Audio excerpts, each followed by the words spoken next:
Сәлеметсіңдер ме балалар? Бізде сауат ашу сабағы. Бүгінгі өтетін тақырыбымыз әңгіме оқимын сөз. Бүгінгі тақырыпты ақ нан неге ақ деген мәтіннен бастағым келіп тұр. Кәнекей мұқият тыңдайық. Нан дүкенінен келе жатып, ержігіт апасына тосын сұрақ қойды. Апа, ақ нан неге ақ? Қара нан неге қара? Бұл ұнға байланысты ма? Әлде? Дұрыс таптың балам. Ұн әртүрлі. Ақ бидай ұны да, қара бидай ұны да болады. Ақ бидай ұнынан ақ нан, қара бидай ұнынан қара нан пісіріледі. Сұрақ. Өлең бе? Әлде әңгіме ме менің оқығаным? Тамаша. Дұрыс айтасыңдар. Әңгіме. Мәтінде не туралы айтылған? Өте жақсы. Мәтіннен мағынасы қарама-қарсы сөздерді тауып айтып көр. Қандай қарама-қарсы мағынасы сөздерді көріп тұрмыз біз? Тамаша. Ақ, оған қарама-қарсы сөз?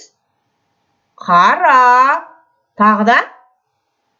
Ақ бидай, қара бидай. Тамаша, өте жақсы. Ас адамның арқауы деп білген ағайынға қара нанның пайдасы туралы айтпақпыз. Нан өнімдері күш-қуаттың қайнар көзі.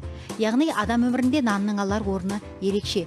Бүгінгі күні нан өнімдерінің түрі молайды, сапасы мен саны да артты. Түрі мен сапасына байланысты әрқайсысының ағзаға пайдасы да әртүрлі. Мәселен, жоғары сапалы ақ нанға қарағанда қара нан аса пайдалы екен.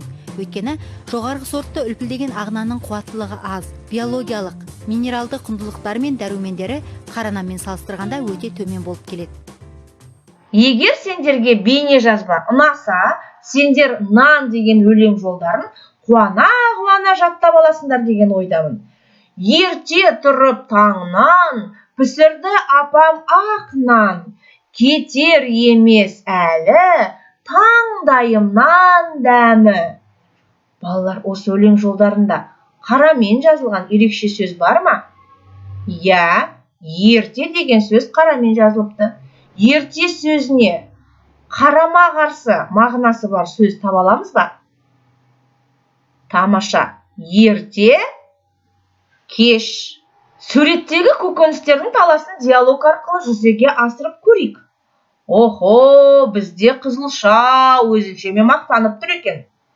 Ал пияз не деп өсіп тұр? Қалай ойлайсыңдар? Олар қандай диалог құруы мүмкін? Тамаша. Жалпы көкөністердің пайдасы туралы келесі бейне жазбадан қарайық.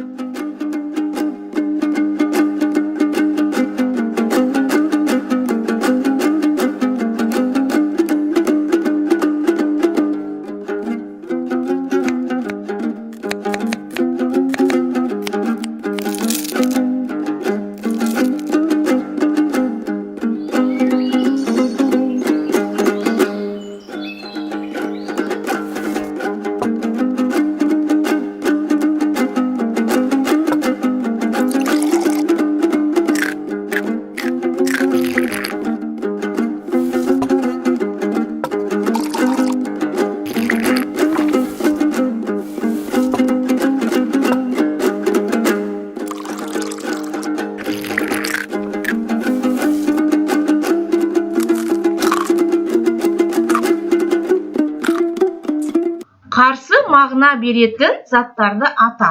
Оларды сызық арқылы қос. Мысалға, не көріп тұрмыз? Шай көріп тұрмыз. Шай қандай? Ыстық. Қандай сөз ыстық сөзіне қарама-қарсы мағына беріп тұр? Дұрыс. Балмұздақ. Балмұздақ қандай? Суық. Екеуін қосамыз. Ыстық, суық. Келесі. Піл. Піл қандай? Піл үлкен. Тышқан. Тышқан қандай? Кішкентай. Екеуін қосамыз. Келесі суреттегі қарама-қарсы мағыналы сөздерді өздерің тауып алыңдар. Пашты айтып көріңдер. Алдымен мұқият оқып шығайық. Торта қойдым, орта қойдым. Орта қойдым, жорта қойдым. Енді тездетеміз. Торта қойдым, орта қойдым, орта қойдым, жорта қойдым. Ал кім менімен жарысады, менен жылдам кім айтады? Кеттік. Осымен сабақ аяқталды. Жақсы сау болыңдар.